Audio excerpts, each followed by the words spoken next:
Here is what the 16 MBTI types are like at a party. Number 1. INTJ. INTJs don't just show up at parties for fun, they show up because it's strategic, obligatory, or part of a larger plan. The moment they walk in, they're scanning the room like it's a simulation. Exits located, energy levels assessed, social nonsense detected immediately. They're not here for small talk, so unless someone opens with something remotely intelligent, they'll default to observing quietly from the shadows. But if you say something interesting, boom, you've unlocked intense eye contact and a monologue about the future of society, or whether reality is a simulation. They don't mingle, they precision laser into one person who seems mentally alive. Meanwhile, drama unfolds around them like a badly written script they already predicted.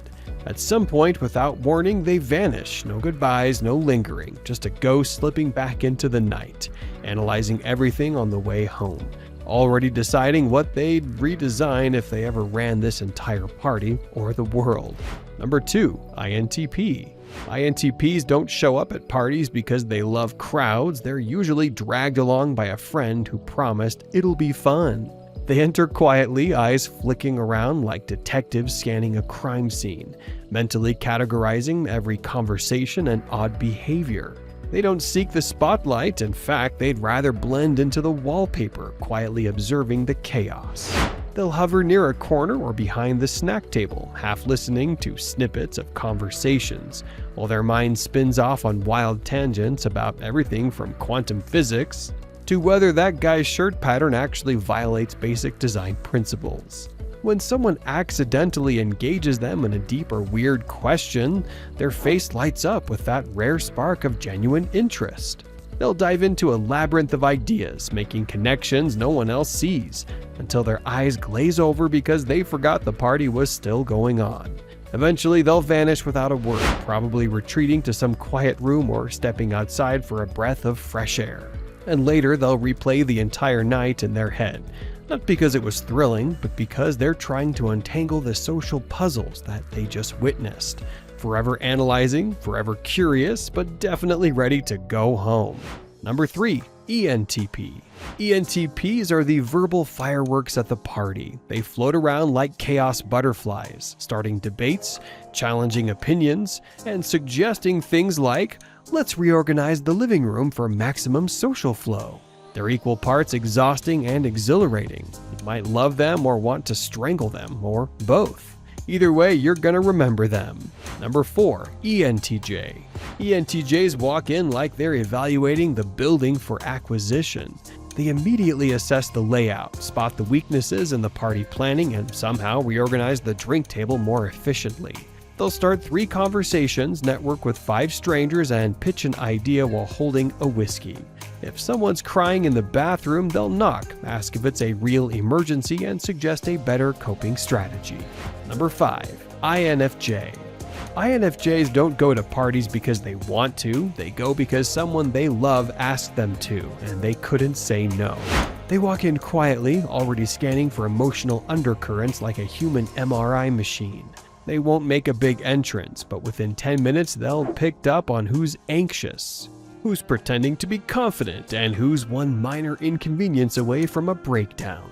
They gravitate toward one person, not the loudest, but the one carrying invisible sadness. And suddenly that person's pouring out their life story while the INFJ nods like some kind of velvet-souled oracle.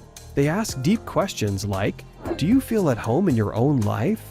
And somehow it doesn't feel weird. They're warm, calm, and quietly intense, like a flickering candle in a noisy room. By the time they leave, which they will do subtly before things get too loud or chaotic, someone will swear they had a life-changing conversation, even if it only lasted 10 minutes. And the INFJ already replaying every word on the drive home, wondering if they were too much or not enough, while also low-key emotionally exhausted and relieved to be alone again.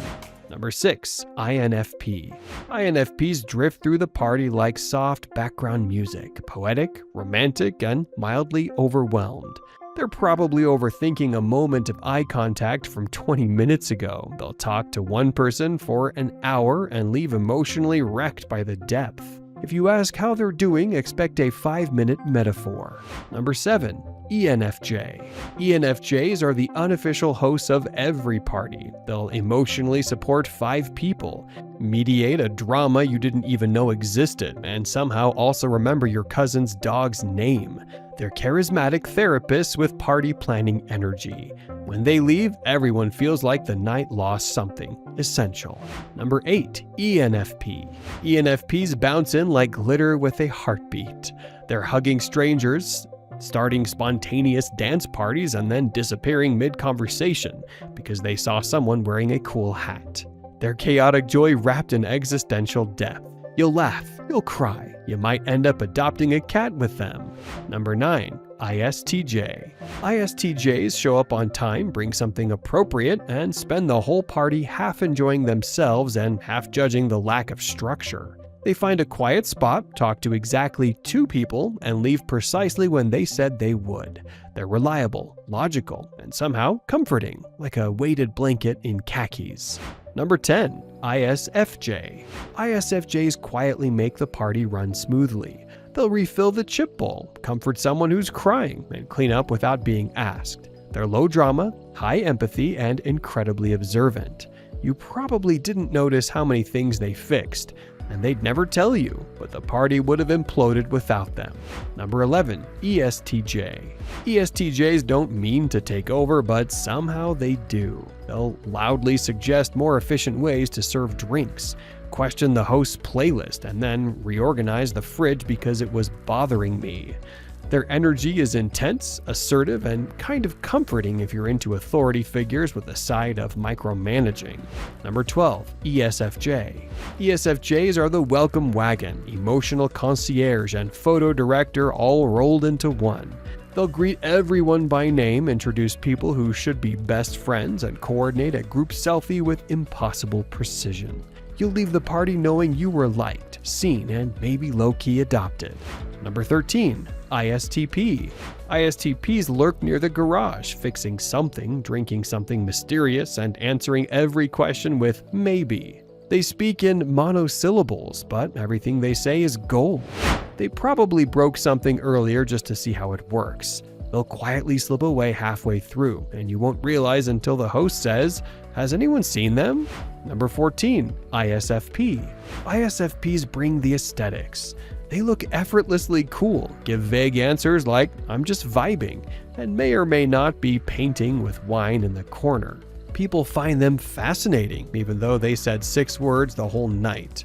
They're the kind of person you want to write a poem about, even though you barely talked. Number 15. ESTP. ESTPs are the adrenaline shot of the party. They're the ones doing backflips off the couch, flirting with everyone and yelling YOLO before suggesting a group game that turns into a mini scandal. High energy, zero filter, everyone has a wild story about them. No one knows where they live. Number 16. ESFP. ESFPs are the literal party. They're dancing, screaming, laughing, crying, often all at once.